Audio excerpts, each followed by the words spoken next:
इंदौर नगर निगम में एक और घोटाला सामने आया है। इस बार गड़बड़ी प्रधानमंत्री आवास योजना के तहत बांगड़दा में बन रहे सतपुड़ा इमारत के निर्माण में हुई है।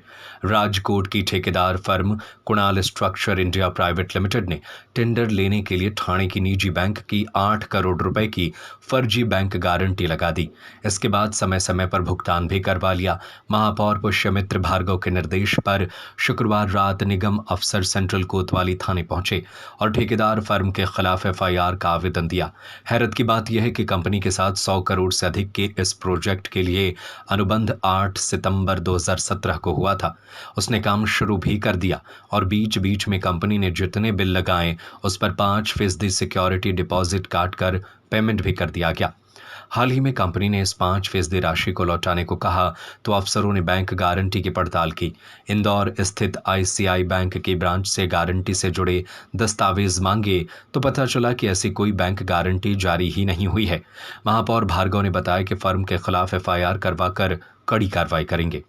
वहीं निगम आयुक्त शिवम वर्मा ने बताया कि ठेकेदार द्वारा जो बैंक गारंटी का बोला गया था उसे जब्त की गई है और वह फर्जी पाई गई, जिसके खिलाफ सेंट्रल कोतवाली थाने में शिकायत की गई है, जिस पर दंडात्मक कार्रवाई की गई है।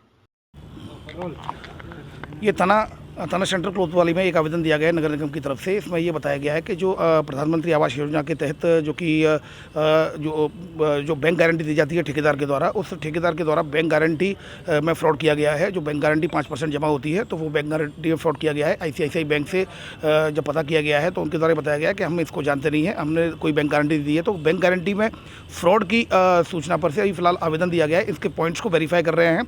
वेरिफिकेशन के बाद, जाँच के बाद इसमें वैधानिक कार्रवाई की जाएगी। फिलहाल उनके द्वारा जो एप्लीकेशन में जो आरोप लगाया गया वो 8 करोड़ रुपए का धोखाधड़ी का आरोप लगाया गया।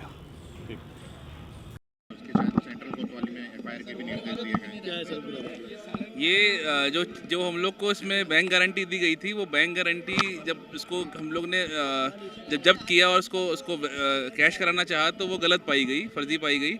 और इसका जब ये जानकारी संज्ञान में आई तो तत्काल इसमें एफआईआर के निर्देश दिए और आगामी भी जो हम लोग दंडात्मक कार्रवाई वो करेंगे। कौन अभी प्राथमिक तौर पर दोषी फिलहाल खुलासा कैसे हुआ, कैसे पता चला? इसमें एक्चुअली जब इन पे जब कार्रवाई की गई कि इनकी जो बैंक गारंटी जब्त की गई थी उसको रासात किया गया, उसको जब उसको कैश कराने के लिए जब हम लोग ने बैंक को लिखा तो बैंक की तरफ से ये आया प्रतिवेदन कि ये बैंक गारंटी उनके यहाँ से नहीं की गई है, जबकि पूर्व में बैंक गारंटी को बैंक से वेरीफाई भी किया गया था। तो इसमें एफआईआर कराई गई है। मेरे ख्याल से इसमें जब आगे जांच होगी तो बैंक के भी लोग इसमें शायद संभावना दिखती है इसमें, और बाकी जो फर्म है उसके ऊपर तो कार्रवाई होगी। दूसरी बैंक गारंटी भी इसमें फर्जी हो सकती है क्योंकि तो पहली है, दूसरी जो बिल्कुल हम लोग इसको हाँ, इनको जो भी इससे जुड़े हुए तथ्य हैं, अभी चूंकि प्रारंभिक तौर पे हमने एफआईआर के निर्देश दे दिए हैं और इस पर जो आगे और तथ्य आएंगे उस पर हम लोग नियमानुसार कार्रवाई करेंगे।